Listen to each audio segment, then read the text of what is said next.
ಬಂತನಾಳ ಸ್ವಾಮಿಗಳನ್ನ ಯಾಕೆ ನಾವು ನೆನೆಸ್ಕೋತೀವಿ?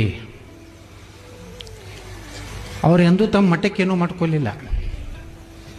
ಬಂತನಾಳ ಮಠಕ್ಕೆ ಅವ್ರು ಮಾಡ್ಕೊಂಡಿದ್ರೆ ಬೇಕಾದ್ ಮಾಡ್ಕೋಬೋದಾಗಿತ್ತು.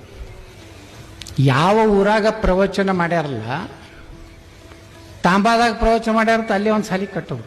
ಬಂತನಾಳ ಸ್ವಾಮಿಗಳು ಬಲ್ಲಿ ಯಾರೇ ಶ್ರೀಮಂತರು ಅನುಕೂಲಸ್ಥರು ಬಂದ್ರೆ ಒಳಗೆ ಕರೆದು ಬೇಸನ ಉಂಡಿ ಚೋಟ ಬಳಕೆ ಕೊಡ್ತಿದ್ರು ಹತ್ರಪ್ಪ.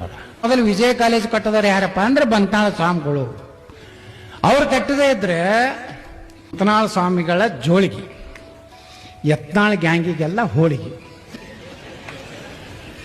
1,10,00,000 ಕಲೆಕ್ಷನ್ ಆಗಿತ್ತು ರೀ ಬಂತನಾಳ ಸ್ವಾಮಿಗಳ ಕಾರ್ಯಕ್ರಮದಾಗ. ಕಡಿ ಬಂತನಾಳ ಸ್ವಾಮಿಗಳ ಕಾರ್ಯಕ್ರಮ ಮಾಡಿದ್ದಕ್ಕೆ ನನಗೊಂದು ತಲಿ ಬಂಗಾರ ಎಲ್ಲರಿಗೂ ಸ್ವಾಮಿಗಳಿಗೆ ಹಾಕ್ತಾರೆ. ಈ ಹುಡ್ಕ ಸ್ವಾಮಿಗಳ ಕಡೆ ನಾ ಹಾಕ್ಸ್ಕೊಂಡು ಬಂದೇನ್ರಿ.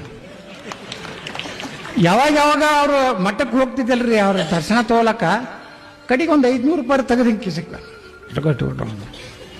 ಎಲ್ಲೋ ಒಂದು ಕಡೆ. ಬಹುಶಃ ಬಂತನಾಳ ಸ್ವಾಮಿಗಳ ನಂತರ ಬಡ ಮಕ್ಕಳಿಗೆ ಶಿಕ್ಷಣ ಕೊಡಬೇಕು, ಅನ್ನಪ್ರಸಾದ ಕೊಡಬೇಕು ಅನ್ನೋಂಥ ವಿಚಾರ ಇಟ್ಕೊಂಡಂಥ ಶಿರಸಾರ ಸ್ವಾಮಿಗಳಿಗೆ ಅದು ಸಲ್ತದಾನಂತ ಮಾತು ಹೇಳಿ